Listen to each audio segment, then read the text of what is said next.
अण्णा हजारेंच्या आंदोलनानंतर घरी गेलेला नेता पुन्हा आला, थेट अर्थमंत्री झाला.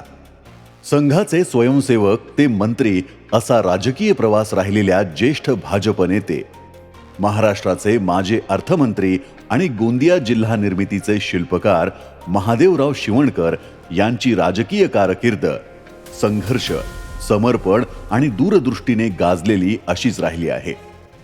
शिवणकर हे आमगाव विधानसभेचे 5 वेळा आमदार आणि चिमूर लोकसभेचे 1 वेळा खासदार म्हणून त्यांनी कार्यकाळ सांभाळला.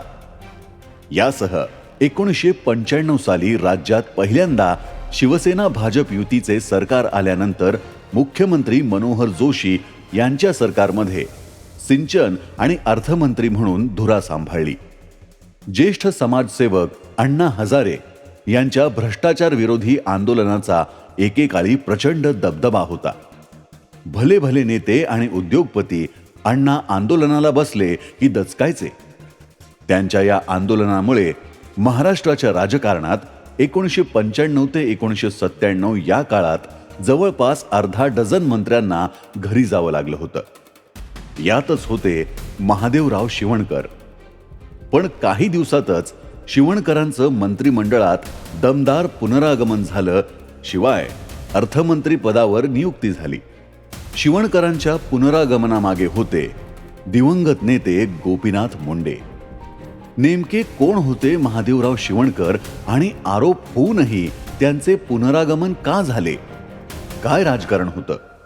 शिवणकर यांचा जन्म गोंदिया जिल्ह्यातील आमगाव येथे 7 एप्रिल 1940 रोजी झाला. त्यांची राजकीय कारकीर्द जनसंघापासून सुरू झाली. संघाचे स्वयंसेवक म्हणून त्यांनी आपल्या कार्याला सुरुवात केली. जनसंघाच्या माध्यमातून ते राजकारणात सक्रिय झाले.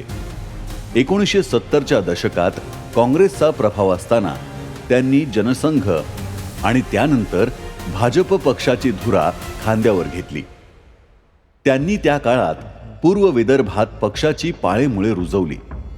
पडत्या काळात त्यांनी यशस्वीपणे पक्षाची धुरा सांभाळली. काही काळ त्यांनी भाजपमध्ये संघटनात्मकदृष्ट्या विविध पदावर काम केले. 26 जुलै 1975 रोजी देशात आणीबाणी लागू झाल्यावर त्यांनी लोकशाही मूल्यांसाठी संघर्ष केला. या काळात त्यांना तुरुंगवासही भोगावा लागला, ज्यामुळे त्यांची तत्वनिष्ठता अधिक दृढ झाली. त्यांनी अर्थशास्त्र आणि इतिहास या विषयात MA केले होते. त्यानंतर भवभूती महाविद्यालयात व्याख्याता म्हणून कारकिर्दीला सुरुवात केली. त्यांनी विविध वैधानिक समित्यांमध्ये सदस्यपद भूषवले आणि कृषी, संरक्षण, रेल्वे यांसारख्या समित्यांमध्ये सक्रिय भूमिका बजावली. त्यांनी शेतकऱ्यांच्या हक्कांसाठी अनेक चळवळींना नेतृत्व दिले. शिवणकर हे अनेक सामाजिक संस्था आणि शाळांचे संस्थापक अध्यक्ष होते. 1972 पासून शेतकरी चळवळीमध्ये सक्रिय सहभाग घेत त्यांनी दुष्काळग्रस्तांना मदत केली. आमगाव विधानसभा मतदारसंघातून ते 5 वेळा आमदार म्हणून निवडून आले होते. 1978, 1980, 1985, 1995 आणि 1999 या वर्षांमध्ये आमदार म्हणून निवडून आले. विशेषतः राज्यात 1995 साली पहिल्यांदाच शिवसेना भाजप युतीचे सरकार आले.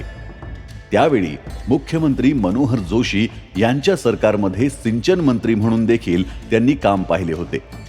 सिंचन आणि कमांड क्षेत्र विकास मंत्री आणि वित्त मंत्री म्हणून जबाबदारी सांभाळली. मार्च 1995 ते जून 1997 साली मनोहर जोशी मंत्रिमंडळात ते जलसंपदा मंत्री होते. तर जून 1997 ते ऑक्टोबर 1999 मध्ये अर्थ खाते त्यांनी सांभाळले. त्याशिवाय 1999 मध्ये भंडारा जिल्ह्याचे पालकमंत्रीपद त्यांनी भूषवले. तर गोंदिया जिल्ह्याच्या निर्मितीमध्ये त्यांचे महत्त्वपूर्ण योगदान होते. त्याशिवाय चिमूर मतदारसंघातून 1989 ते 1984 1989 ते 1994 आणि 2004 ते 2009 असे 2 वेळा लोकसभेत विदर्भाचे प्रतिनिधित्व केले. त्याशिवाय शिवणकर यांनी काही काळ भाजप किसान मोर्चाचे राष्ट्रीय अध्यक्षपद व राष्ट्रीय स्तरावरील शेतकऱ्यांच्या प्रश्नांवर पक्षाचे नेतृत्व देखील त्यांनी केले होते. शेतकऱ्यांच्या प्रश्नावर संघर्ष, धानाला योग्य हमी भाव मिळावा यासाठी त्यांनी 1981 मध्ये आमगाव ते नागपूर पायी पदयात्रा काढली होती. त्यांनी 6 लाख शेतकऱ्यांच्या मोर्चाचे नेतृत्व केले. केवळ धोरणे आखण्याऐवजी रस्त्यावर उतरून सामान्यांचे प्रश्न सोडवण्याची त्यांची वृत्ती त्यांच्या कर्मठ स्वभावाचे द्योतक आहे.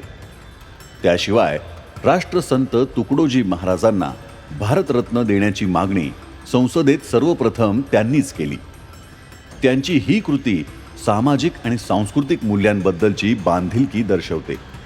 शिवणकर यांनी त्या काळी विदर्भ, विशेषतः गोंदिया आणि भंडारा जिल्ह्यांमध्ये शेती आणि सिंचनाच्या विकासासाठी मोठे आणि दूरगामी काम केले. त्यांच्या कार्यकाळात 1995 ते 1997 अनेक महत्त्वाचे सिंचन प्रकल्प मार्गी लागले, ज्यामुळे या विभागातील शेतकऱ्यांच्या जीवनात मोठा बदल झाला. विदर्भातील शेती मुख्यत्वे पावसावर अवलंबून होती. त्यासाठी या भागात मोठ्या प्रमाणात प्रकल्प निर्मितीची आवश्यकता होती.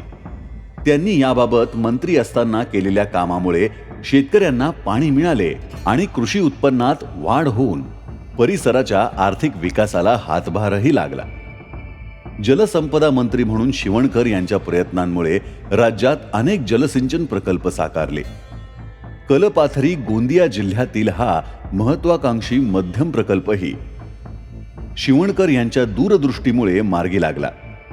या प्रकल्पामुळे परिसरातील शेतीला पाणी पुरवठा होण्यास मोठी मदत झाली. बेवारटोला हा सिंचन प्रकल्प देखील त्यांच्या कार्यकाळात पूर्ण झाला. हा प्रकल्प शेतकऱ्यांच्या दृष्टीने वरदान ठरला आहे. त्याशिवाय गोंदिया जिल्ह्यातील शेतीसाठी पाण्याची उपलब्धता वाढवण्यासाठी त्यांनी खूप प्रयत्न केले. त्यामुळे ओवारा या प्रकल्पाची निर्मिती करण्यात आली. त्यामुळे या भागातील सिंचन क्षेत्रात मोठ्या प्रमाणात वाढ झाली. त्याशिवाय पुजारी टोला या सिंचन प्रकल्पाच्या निर्मितीमुळे परिसरातील शेतकरी मोठ्या प्रमाणात सिंचनाचा लाभ घेऊ शकले. तर कालीसरार या विदर्भ क्षेत्रातील या महत्त्वाच्या प्रकल्पाच्या उभारणीत त्यांचे मोलाचे योगदान राहिले आहे. या सर्व प्रकल्पामुळे विदर्भातील सिंचन क्षेत्रात मोठी वाढ झाली आहे. हे सर्व प्रकल्प शेतकऱ्यांच्या दृष्टीने उपयुक्त ठरले आहेत. शिवणकर यांच्या दृष्टीने शेती आणि सिंचन हा अत्यंत जिव्हाळ्याचा विषय होता. त्यामुळेच त्यांनी राज्याचे पाटबंधारे मंत्री म्हणून काम करीत असताना त्यांनी सिंचनाच्या सुविधा उपलब्ध करून देण्यासाठी केलेले प्रयत्न महत्त्वपूर्ण ठरले आहेत. विदर्भ विकासाला गती देणारे निर्णय त्यांनी घेतले आहेत. त्यांचे हे कार्य आजही गोंदिया आणि तत्कालीन भंडारा जिल्ह्याच्या शेतीत आणि अर्थकारणात महत्त्वपूर्ण मानले जातात. त्यांच्यामुळेच या दोन्ही जिल्ह्यात सिंचनाखालील क्षेत्र मोठ्या प्रमाणात वाढले आहे. या सर्व सिंचन प्रकल्पांमुळे राज्यातील शेतकरी विकासाला गती मिळाली आहे. त्यांनी केलेल्या प्रकल्प निर्मितीमुळे गोंदिया आणि परिसरातील अनेक गावांमध्ये पाण्याची उपलब्धता वाढली आहे. या प्रकल्पांमुळे नेहमीच पावसावर अवलंबून असलेल्या शेतीला वर्षभर सिंचनाची सोय मिळाली आहे. यामुळे शेतीचे उत्पादन वाढले आणि शेतकऱ्यांच्या आर्थिक विकासाला मोठी गती मिळाली आहे. त्यामुळे शिवणकर यांचे हे योगदान महत्त्वपूर्ण मानले जाते. राजीनामा आणि पुनरागमन. महादेवराव शिवणकर हे तत्कालीन मनोहर जोशी मंत्रिमंडळात जलसंधारण मंत्री होते. विदर्भ आणि मराठवाड्यातील दुष्काळग्रस्त भागांसाठी जलसंधारणाची कामे, छोटे बंधारे, नाला बांधणी व टंचाई निवारणासाठी मोठ्या प्रमाणात निधी दिला गेला होता. अण्णा हजारे यांनी या निधीच्या वापरात विशेषतः अनेक कामांच्या निविदा प्रक्रियेत मोठ्या प्रमाणात अनियमितता आणि भ्रष्टाचार झाल्याचा आरोप केला होता. अनेक कामे कागदोपत्री दाखवून निधीचा गैरवापर झाल्याचा आरोप होता. टंचाईच्या कामांमध्ये मोठ्या प्रमाणात भ्रष्टाचार झाल्याचा आणि शासकीय निधीचा गैरवापर झाल्याचा आरोप अण्णांनी केला होता. त्यांनी या आरोपांवरून थेट उपोषण सुरू केले. तत्कालीन युती सरकारपुढे हा मोठा राजकीय पेच उभा राहिला होता. वाढत्या दबावामुळे सरकारने या आरोपांची चौकशी करण्यासाठी न्यायमूर्ती PB पुराणिक समिती नेमली होती. या समितीच्या प्राथमिक अहवालानंतर महादेवराव शिवणकर यांना त्यांचे मंत्रिपद सोडावे लागले. पण शिवणकर यांना मंत्रिपद सोडावे लागले असले तरी त्यांचे नंतर राजकीय पुनर्वसन झाले होते. भाजपचे तत्कालीन ज्येष्ठ नेते आणि उपमुख्यमंत्री गोपीनाथ मुंडे यांनी शिवणकरांना पुन्हा सक्रिय राजकारणात आणण्यास मदत केली होती. शिवणकर हे भाजप आणि जनसंघाच्या काळापासून पक्षाचे निष्ठावान नेते होते. ते विदर्भातील भाजपचे महत्त्वाचे आणि प्रभावी नेते मानले जात होते. पक्षातील ज्येष्ठ नेत्याचा राजकीय वारसा संपुष्टात येऊ नये यासाठी मुंडे यांनी पुढाकार घेतला. भाजपने युती सरकारमध्ये प्रवेश केला असला तरी पक्षात अनुभवी आणि प्रादेशिक वजन असलेल्या नेत्यांची गरज होती. शिवणकर यांना बाजूला करणे पक्षाच्या हिताचे नव्हते. त्यामुळेच शिवणकर यांच्या पुनर्वसनाचा मार्ग निवडण्यात आला. गोपीनाथ मुंडे यांच्या पाठिंब्यामुळे शिवणकर यांना लवकरच सक्रिय राजकारणात पुन्हा स्थान मिळाले. त्यांना विधान परिषदेवर संधी देण्यात आली. 1997 मध्ये जेव्हा युती सरकारमध्ये मंत्रिमंडळ विस्तार झाला तेव्हा महादेवराव शिवणकर यांना पुन्हा मंत्रिमंडळात घेऊन अर्थमंत्रीसारखे महत्त्वाचे कॅबिनेट खाते देण्यात आले. गोपीनाथ मुंडे यांनी केवळ वैयक्तिक संबंधातूनच नव्हे तर भाजपच्या पक्षीय बांधणी आणि विदर्भातील राजकीय समीकरणांसाठी शिवणकर यांचे पुनर्वसन केले. अण्णांच्या आरोपांवरून गच्छंती झाल्यावरही ते पुन्हा कॅबिनेट मंत्री बनले. हा त्यांच्या राजकीय कारकिर्दीतील एक महत्त्वपूर्ण आणि उल्लेखनीय टप्पा होता. गोंदिया जिल्हा निर्मितीचे शिल्पकार. पूर्व विदर्भातील विशेषतः गोंदिया भागातील नागरिकांची अनेक दिवसापासून भंडारा जिल्हा निर्मितीची मागणी केली जात होती. त्यामुळे शिवणकर यांनी या भागातील नागरिकांच्या मागणीनंतर योग्य प्रतिसाद दिला. त्यामुळेच गोंदिया जिल्ह्याचे शिल्पकार म्हणून त्यांना ओळखले जाते. भंडारा जिल्ह्यापासून गोंदिया जिल्हा वेगळा करण्यात आणि त्याला अधिकृत ओळख मिळवून देण्यात त्यांचे योगदान महत्त्वपूर्ण मानले जाते. 26 जानेवारी 1999 रोजी प्रजासत्ताक दिनी शिवणकर हे तत्कालीन भंडारा जिल्ह्याचे पालकमंत्री होते. त्यावेळी त्यांनी गोंदिया जिल्ह्याच्या निर्मितीची अधिकृत घोषणा केली. त्यांच्या प्रयत्नांमुळे आणि पाठपुराव्यामुळे अवघ्या 3 महिन्यात 1 मे 1999 रोजी महाराष्ट्र दिनी गोंदिया जिल्हा अस्तित्वात आला आणि त्याचा कार्यभार सुरू झाला.